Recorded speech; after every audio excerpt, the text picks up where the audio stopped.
Bonjour à tous, aujourd'hui c'est une vidéo importante puisqu'on va voir quel matériel il faut prendre sur son vélo pour arriver à se dépanner. En effet, on ne va pas faire du vélo les mains dans les poches, il faut quand même avoir un minimum de matériel. Alors bien sûr, vous n'allez pas prendre tout l'atelier avec vous, ça ferait un peu de volume et un peu de poids. Donc on va essayer de voir le minimum qu'il faut prendre. Et puis, sans trop exagérer, qu'est-ce qu'on peut rajouter pour faire des sorties longues?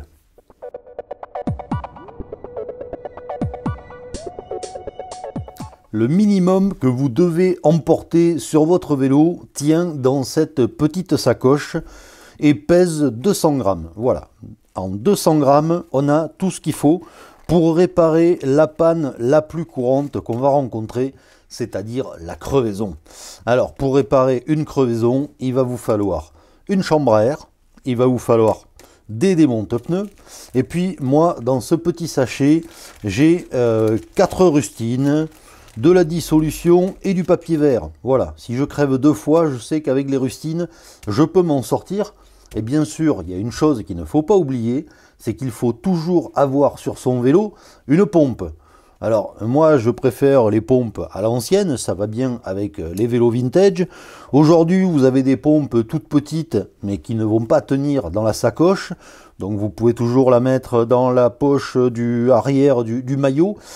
Sinon il y en a qui aiment bien les cartouches de gaz.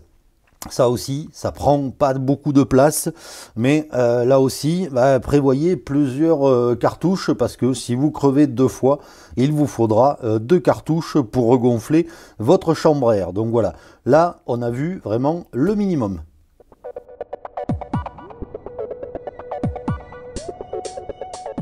Maintenant qu'on a vu le minimum nécessaire, on va voir que sans trop se charger, sans trop charger le vélo, on peut peut-être rajouter quelques petites choses qui peuvent être utiles, surtout si on fait des randonnées très longues ou des randonnées sur la journée.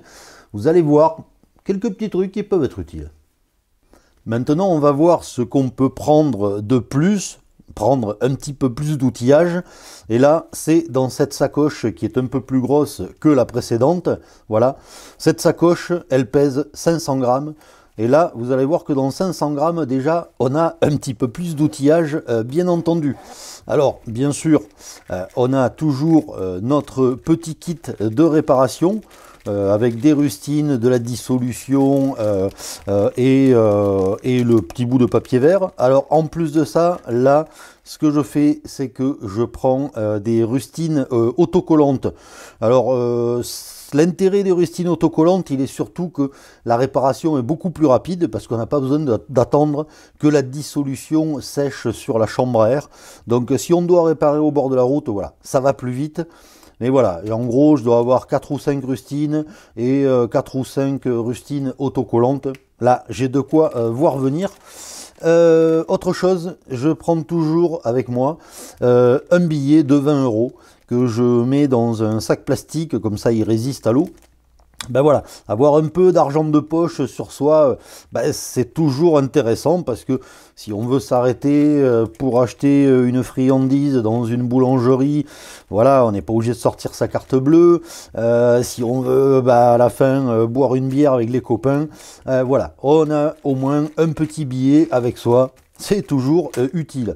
Ça, c'était le côté kit réparation.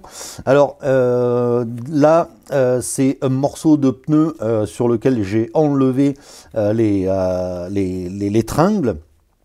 Alors ce petit bout de morceau de pneu, il est très utile si par exemple sur un caillou j'ouvre le flanc du pneu, c'est pas avec une rustine que je vais pouvoir réparer, donc il suffit de mettre ce petit bout de pneu à l'intérieur du pneu, de remettre une nouvelle chambre à air et comme ça on a réparé notre pneu, ça nous permet au moins de rentrer à bon port. Bien sûr des démonte-pneus, une chambre à air.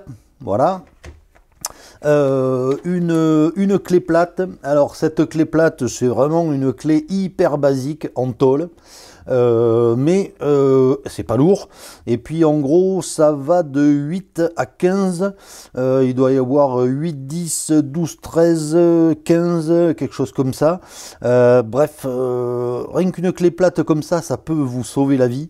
Vous allez pouvoir resserrer un patin de frein qui s'est desserré, resserrer un axe de frein. Vous avez la clé de 15, ça c'est pas mal pour les pédales. Si vous avez une pédale qui se débloque, avec ça, certes c'est un peu bas de gamme on va dire, mais au moins vous allez pouvoir resserrer votre pédale. Donc voilà, c'est quelque chose que j'ai dû récupérer dans une brocante, mais vraiment ça prend pas de place, c'est extra plat, c'est pas lourd du tout, donc ça peut toujours servir. En complément de cette clé, moi je vous conseille d'avoir un multitools. Alors le multitools c'est utile, pourquoi? Parce que ça fait des choses que ne fait pas cette clé plate. Sur le multitools, vous allez avoir tout un tas de clés Allen.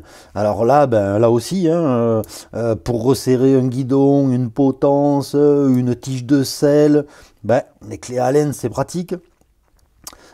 Vous allez avoir un tournevis plat, un tournevis cruciforme, ça aussi, un dérailleur qui est déréglé. Si vous n'avez pas de tournevis plat, vous ne pourrez pas régler votre dérailleur. Donc voilà, je vous conseille d'avoir ça, tournevis plat, tournevis cruciforme.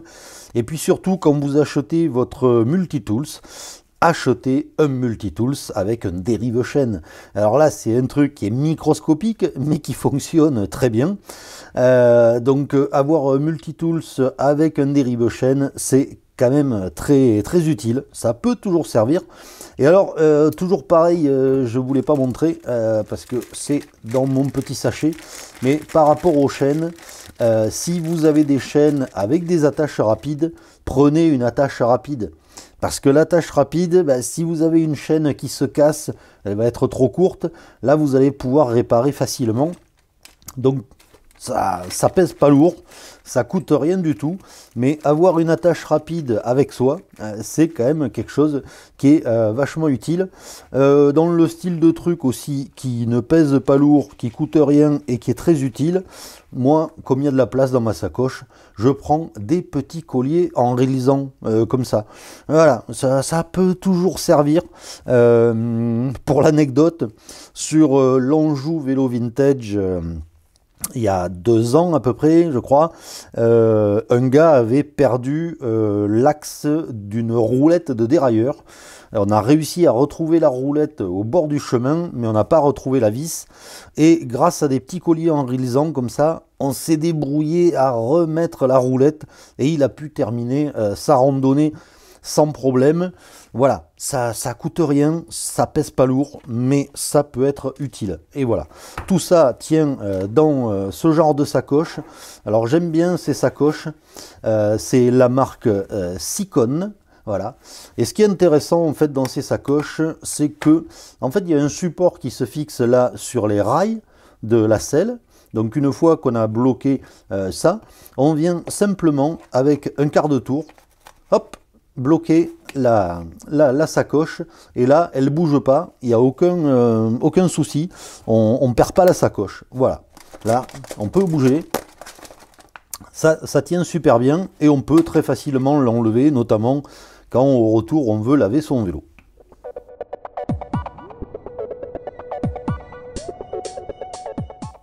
Vous voyez donc que c'est pas besoin d'emporter 20 kg de matériel pour arriver à se sortir d'à peu près toutes les pannes, toutes les galères qu'on peut avoir en vélo. Il faut vraiment avoir le minimum et puis rajouter quelques petits outils, suivant aussi votre vélo.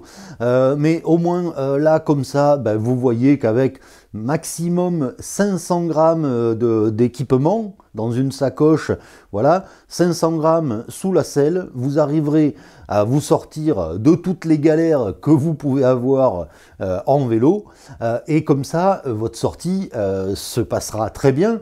Et puis si vous êtes bien équipé, pensez aux autres, parce qu'il y a toujours les petits malins qui partent sans rien, et donc là, c'est vous qui allez les dépanner, donc ils seront très contents que vous soyez avec eux.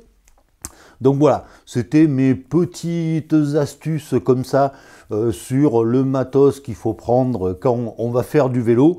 J'espère que cette vidéo vous sera utile, et comme toujours, moi je vous dis à bientôt pour d'autres vidéos.